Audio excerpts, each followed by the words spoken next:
Mari kita lebih mengenal sosok Pangeran Samudra atau Sultan Suryansah, sang Raja Agung pendiri Kerajaan Banjar yang menjadi gerbang masuknya agama Islam di tanah Kalimantan. Halo kula bersama Mbak E di sini. Hari ini Mbak E lagi ada di depan makam Sultan Suryansah Banjarmasin, seorang Sultan Agung yang mendirikan Kerajaan Banjar di Banjarmasin. Pangeran Samudra adalah cucu dari Raja Daha, seorang raja Hindu di wilayah pedalaman Kalimantan Selatan atau Kerajaan Negara Daha.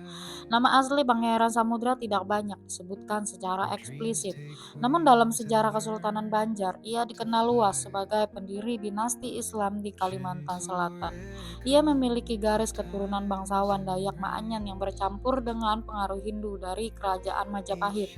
Setelah Raja Daha wafat, tahta kerajaan diwariskan kepada Pangeran Samudra, namun pamannya merebut tahta secara paksa yang menyebabkan Pangeran Samudra harus melarikan diri.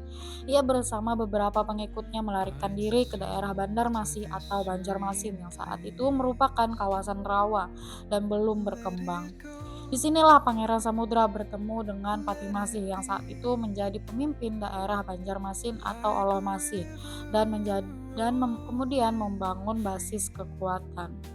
Atas saran dari Patimasih, Pangeran Samudra kemudian meminta bantuan militer dari Kerajaan Demak, kerajaan Islam pertama di Jawa.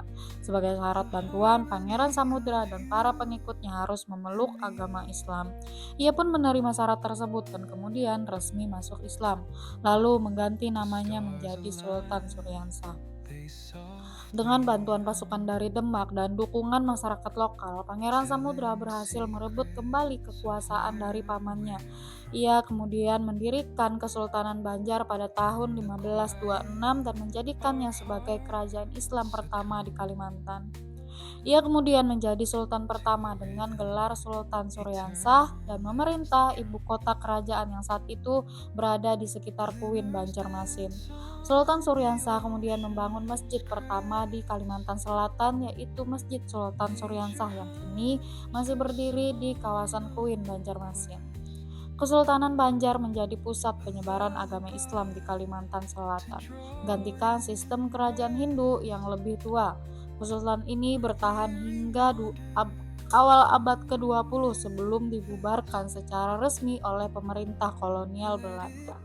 Sultan Suryansah wafat sekitar pertengahan abad ke-16 dan dimakamkan tidak jauh dari masjid peninggalan yang ada di Kuin. Makam beliau hingga kini masih menjadi lokasi ziarah dan tempat wisata religi yang selalu ramai setiap hari dikunjungi.